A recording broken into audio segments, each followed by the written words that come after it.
Mesdames et messieurs, bienvenue à votre première De quoi je me mêle.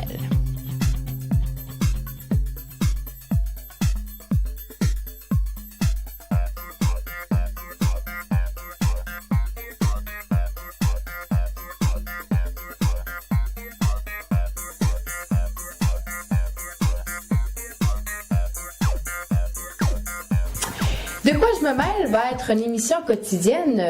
On va traiter d'un sujet de la semaine avec un invité et appuyé par un vox pop de la population.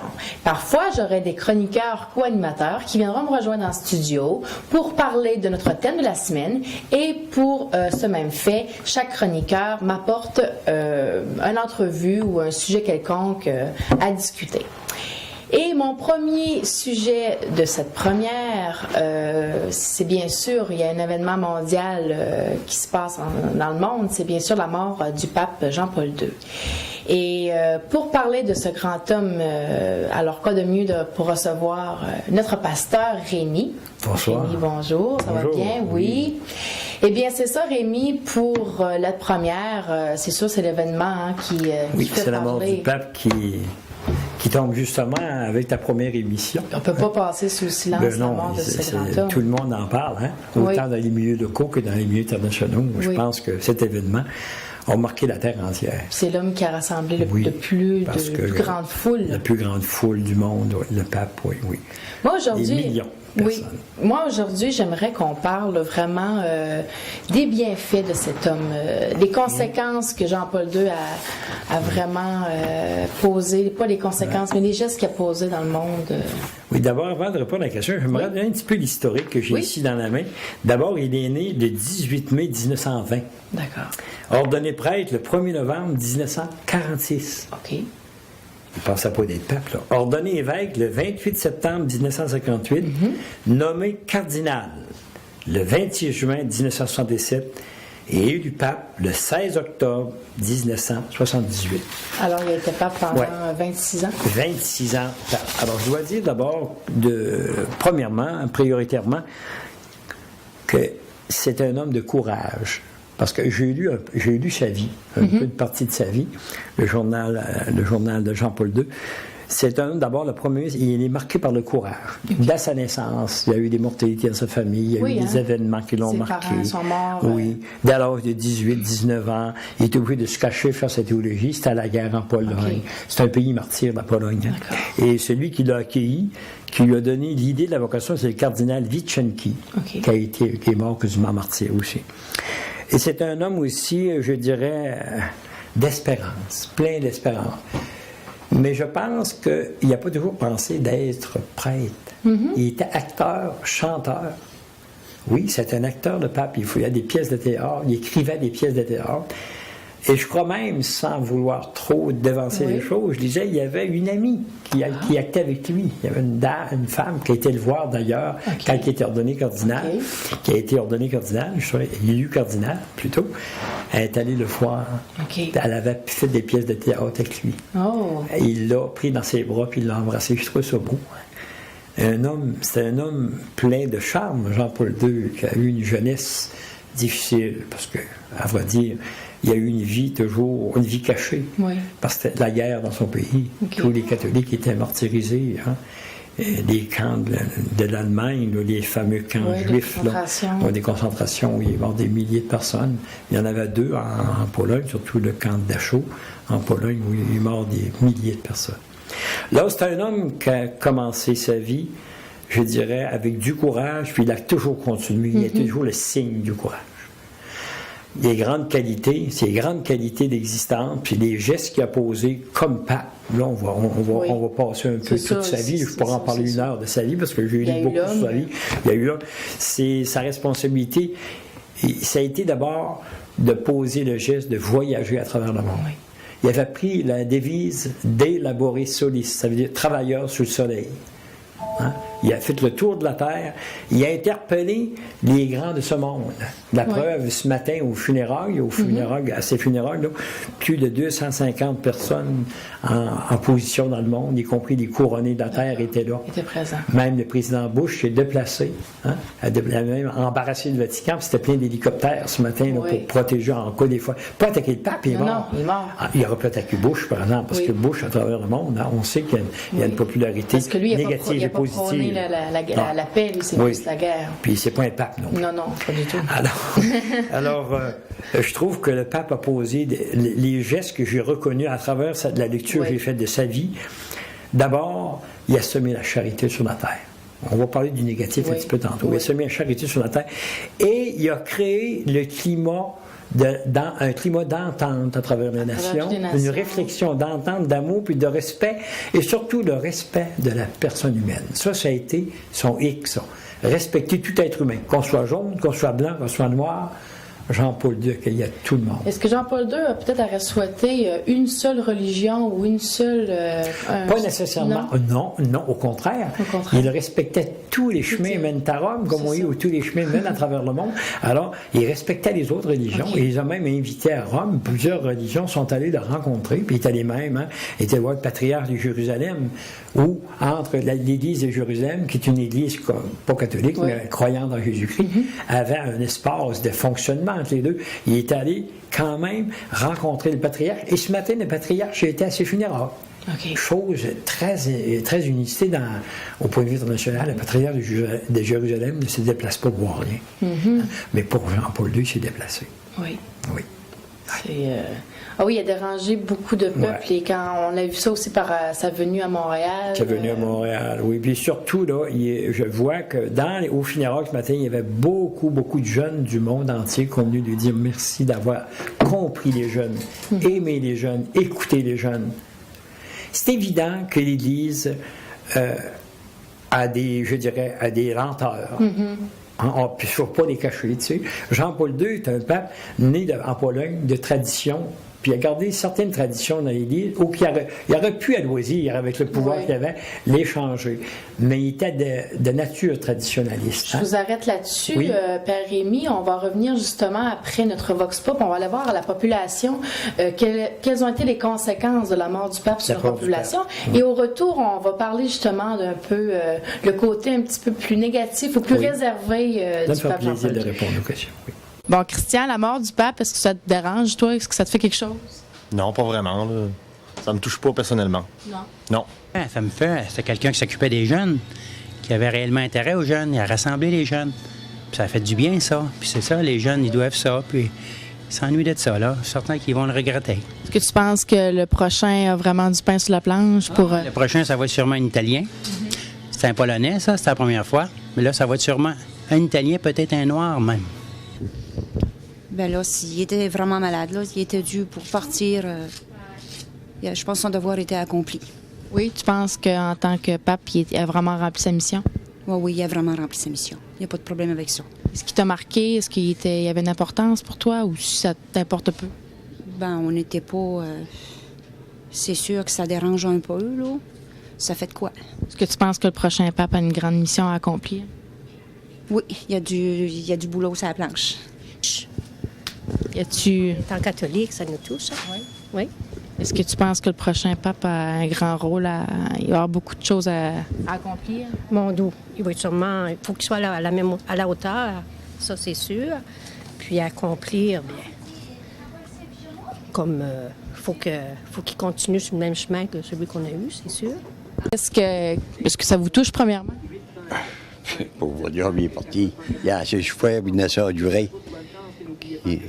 Il est parti ce que c'est qu'il doit aller, comme nous autres, que tout le monde va aller. Puis, est-ce qu'il y a quelque chose qui a fait que ça vous a influencé? Est-ce qu'il était important pour vous? J'ai quelque chose dans mes poches que personne n'a. Tu vois? Oui, je vais te le montrer. Je vais te le montrer. Que le pape vous a offert ou quoi? Vous avez une rencontre avec lui? C'est pas moi qui ne me l'a pas donné directement à moi, mais ça vient directement de ses mains. C'est ça que je disais, pour moi, ces reliques vont être... Tiens. Ça vient de la main du pape. Ah ouais? Ouais. Quand il est venu en 84... J'ai un neveu qui a été en Bosnie. durant la guerre qu'ils ont eue en Bosnie. Là. Puis ils ont eu une visite, ils ont eu une semaine de vacances pour aller voir le pape. Puis le pape les a donnés ça aux soldats. Puis quand il est revenu, il dit, mon oncle, il dit, je t'ai jamais fait de cadeau. Il dit, là, je t'ai fait un cadeau. Il m'a donné sa médaille. Puis ça vous apporte quoi? De la chance, de la protection? Ben, disons que je ne suis pas trop malchanceux depuis que je l'ai. Le pape est décédé. Qu'est-ce que ça te fait à toi? Ben c'est triste pour la religion catholique, mais c'est sûr que nous autres, on n'est pas vraiment... On est touchés, mais pas... Donc les jeunes, ça a toujours été un petit peu moins... on était un petit peu moins sensibles à ça. Ça fait que c'est sûr que c'est triste, là, mais il va y avoir un bon remplaçant, je pense. Oui, tu penses que le prochain va être capable de remplir la mission autant que... Oui, je pense que oui. C'est sûr qu'il va falloir qu'il en fasse beaucoup. Le pape est venu au Canada plusieurs fois. Il a fait beaucoup de choses pour les jeunes et tout, là. Je pense que ça va être correct pour avoir une personne digne de le remplacer. Ça fait que pauvre Yop, il était malade, il est débarrassé, il est bien content. Alors, de retour en studio avec Père Rémy pour discuter de la mort du pape Jean-Paul II et des conséquences de ses gestes dans le monde. Et on a parlé au début des bienfaits du pape Jean-Paul II. On va aller à un côté un petit peu plus sombre ou un petit peu plus négatif. Le pape était quand même assez réservé sur certaines choses. Hein? Le pape suivait une certaine tradition qui, dans l'Église, de prime abord, là, comme on dit, il faut savoir que l'Église a des traditions auxquelles elle a de la difficulté à se défaire. Prenons par exemple actuellement la situation internationale dans le domaine des maladies qu'on connaît, le sida, le syndrome déficient qui est énorme en Afrique, où il y a plus de, je pense, 100 millions de cas. C'est incroyable. Alors, l'Église, et on prône en Afrique de porter le condom. Le condom est une protection spéciale pour ne pas propager la maladie. Et l'Église est contre ça, comme la régulation des naissances. Hein? Le droit à l'avortement. Le droit à l'avortement, il y a des avortements thérapeutiques. Je pense que vous courant de ça. Et obligatoire. Mais l'Église n'est pas encore rendue à ce stage-là. Alors, le pape aura peut-être pu changer certaines positions de l'Église, mais il n'a pas insisté. Ses convictions religieuses, sa tradition d'homme, l'a empêché d'avancer un peu dans ce sens-là. Ce sont des faiblesses de l'Église. Ça n'empêche pas que le pape est bon quand même. Ça n'empêche pas d'être un homme d'amour et un homme de charité. Mais il y a eu, c'est du négatif. Mais le pape a vraiment le contrôle là-dessus. Si le prochain il n'a pas le contrôle, il ne s'est pas prononcé. Il n'a pas le contrôle. Le contrôle est au travail des populations à venir et ceux qui sont présentes. Moi, j'ai dit à un moment donné, tu sais, que tu portes le condom, tu ne le portes pas, personne ne sait. La plupart du temps, les gens... La situation actuelle dans le monde, sociale dans le monde, prône de porter le condom, si on veut prendre un exemple, là, pour empêcher que ça aggrave la maladie. C'est ça. Hein? Parce que les sida, ça s'attrape dans les domaines de relations sexuelles. Ça s'attrape par bien des moyens, principalement celui-là. Et l'Église ne s'est pas prononcée. Elle aurait pu se prononcer, elle ne s'est pas prononcée. Mais les gens du monde qui sont conscients qu'il faut absolument stopper la maladie, se sont prononcés. Mais ça n'empêche pas que le condom se vend quand même. Le condom se vend quand même. Puis, prenons exemple aussi la morale. Tu sais, le pape prônait une morale d'abnégation, puis d'acceptation, puis, comme on dit, de privation. Tandis que quand on sait que la morale, quand on prend le Québec n'est pas un exemple en morale. Hein.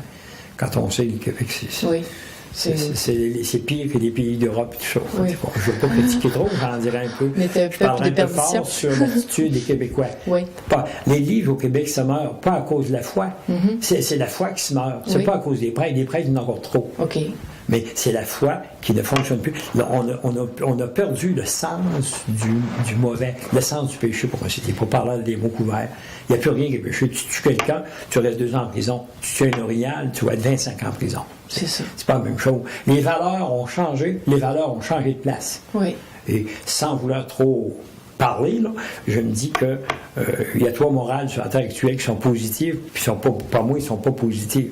C'est l'argent, la puissance puis le sexe, c'est 3 morales au Québec. Mais il y a quelque chose qui rejoint plus les gens pour que les églises se vident et que les gens ne veulent plus se réunir ensemble. Oui, la question est très belle, je te remercie de la poser. Moi, j'ai dit qu'on est rendu, non seulement la morale est basse, mais on a pris, je dirais, le matériel a envahi l'esprit humain. Aujourd'hui, c'est le besoin immédiat qui compte. Tu sais, la religion, c'est second lieu, ça, puis c'est pas ça qui nous donne une paix sur la planche le lendemain matin. Il faut que tu te battes aujourd'hui. Regarde seulement les scandales qu'on a à la radio aujourd'hui, puis à la télévision, hein. Les commandites. Hein. Oui. Il y a eu des commandites dans ce sens-là, puis il y en a peut-être des commandites dans l'Église aussi, mais en tout cas, il y en a plus encore dans ce monde ici aujourd'hui.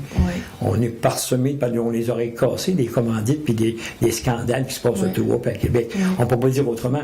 C'est pas de la faute de la religion, mais la faute du pape, ça, là. On est au Québec, là. Oui. Mais pourquoi je vais oser quand même cette question? On dit souvent qu'à Rome, c'est la plus grande mafia. Pourquoi on dit ça? Non, ça, c'est une façon de voir les choses. Je sais pas. Peut-être que parmi les... Parce que c'était les Italiens avant, peut-être? Justement, on dit toujours les Italiens, c'est des mafiosi, tu sais.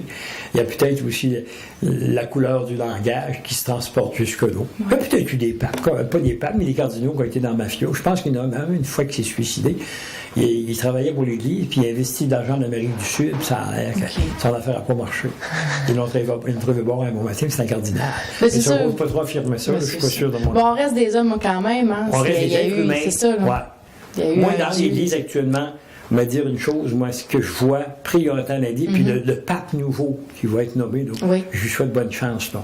Parce que Jean-Paul II, en voulant lancer, comme on dit, ouvrir l'Église au monde, à poser des gestes que le pape nouveau qui va arriver, il faudrait qu'il dépasserait l'idée à Jean-Paul puis son fonctionnement pour être capable d'arriver. Et j'ai des gros doutes qu'il va être capable de faire avancer l'Église à la vitesse que Jean-Paul II l'a fait avancer, dans son sens à lui.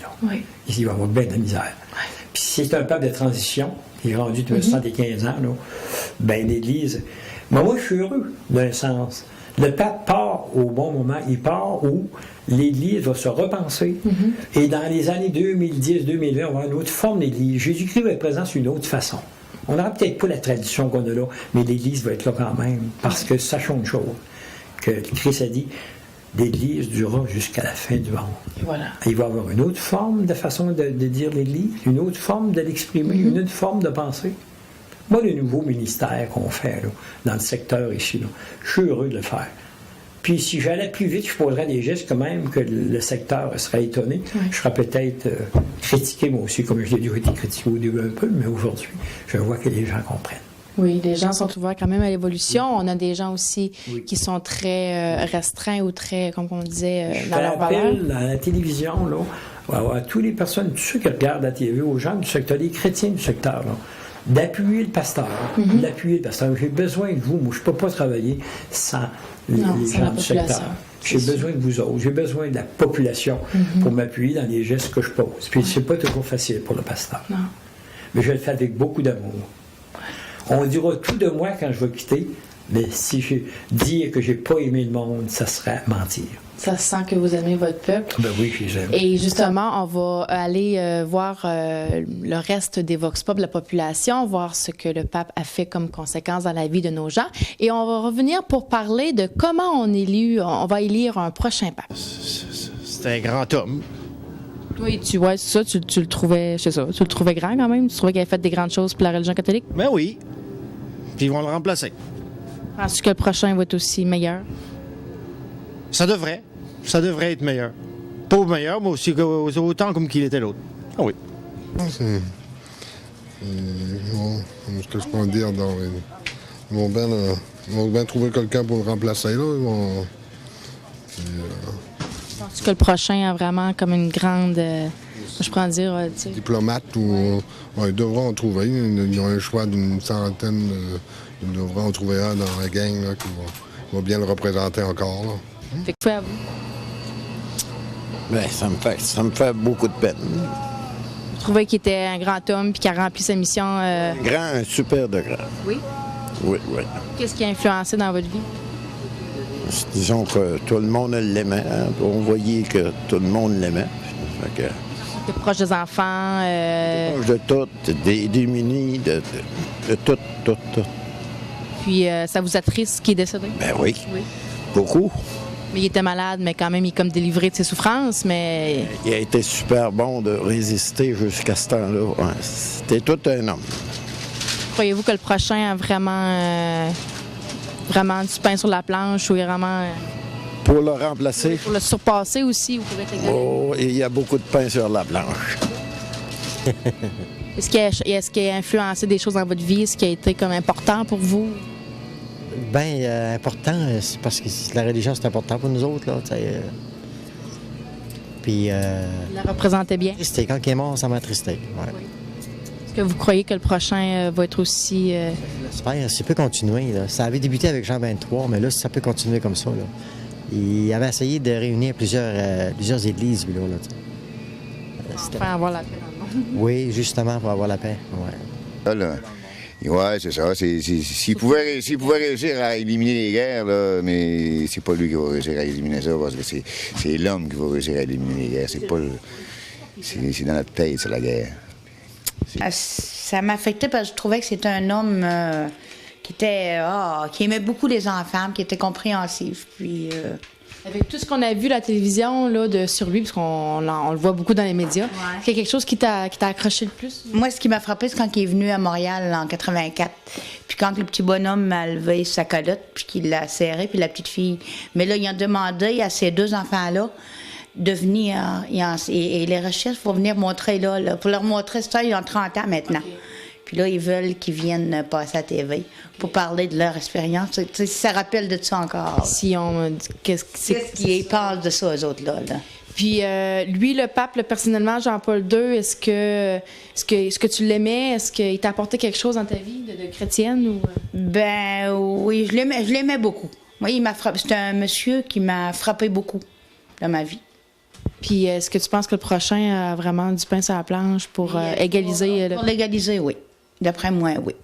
Alors, Pasteur Rémy, parlez-nous un peu comment les procédés pour élire un pape. D'abord, premièrement, à la mort du pape, il se passe 15 jours. D'accord. 15 jours où il y a le pape, il y a pas un pape, mais un cardinal de transition, qu'il appelle le cardinal Kammerlein. Je sais pas, le mot Kammerlein, pour moi, ça veut dire un char, en tout cas, de toute façon. Ça veut dire celui qui établit la transition entre le nouveau pape. Et on convoque tous les cardinaux du monde entier, qui sont au nombre de 168 ou 170. Ils viennent à Rome, et ils viennent à Rome, ils sont installés dans des grandes salles. Et pendant 6 jours, de 4 à 6 jours, d'après ce que je sais, là, ils votent en secret pour élire un nouveau pape. Et là, ils se connaissent, ils se fréquentent un peu. Non, ils ne se fréquentent pas, ils n'ont pas le droit de se fréquenter du tout, ni de se parler.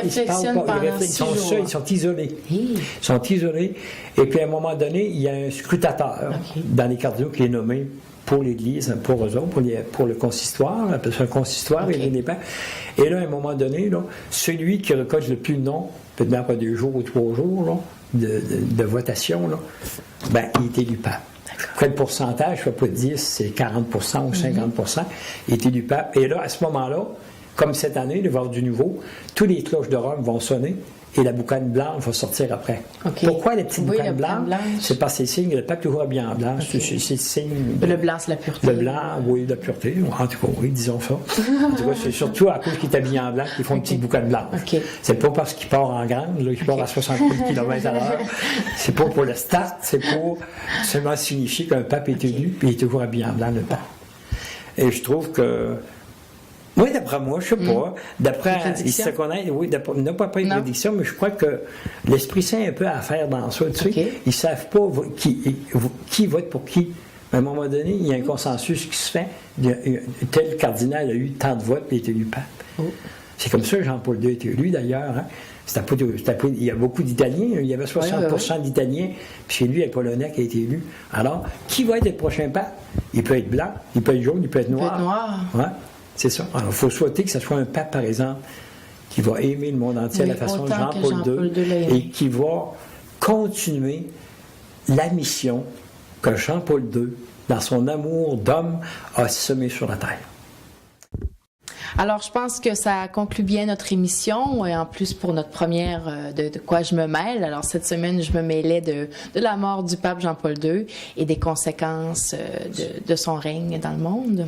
Ça fait plaisir. Et alors, merci beaucoup, Pasteur Rémy. Merci. Et je vous souhaite à vous un très long règne encore dans notre population. Merci beaucoup de parler de la façon du pape, un très long règne. Mon règne était pour 1 an à Grande-Rivière. Je suis rendu à 5 ans. Et je suis très heureux de continuer. justement, comme je disais, à l'occasion Je vais montrer une photo, de la télévision, on a la terminée. belle photo du pape. Oui. Et j'invite aussi les paroissiens à appuyer leur pasteur. Pour moi, c'est excessivement important pour continuer mon travail dans la population. Oui, parce qu'on reconnaît que vous êtes quand même vraiment un homme avant tout. Vous empêchez pas d'avoir du plaisir Ah et non, de... je suis au niveau de l'être humain. Oui, l'être humain Je avant suis tout. humain moi-même. C'est j'espère, ça, oui. Alors, mesdames et messieurs, je vous remercie encore d'avoir été là. Et la semaine prochaine, je ne sais pas encore quel va être le sujet. Nous allons avec l'actualité de la semaine. Et alors, je vous souhaite une bonne fin de semaine et à la semaine prochaine.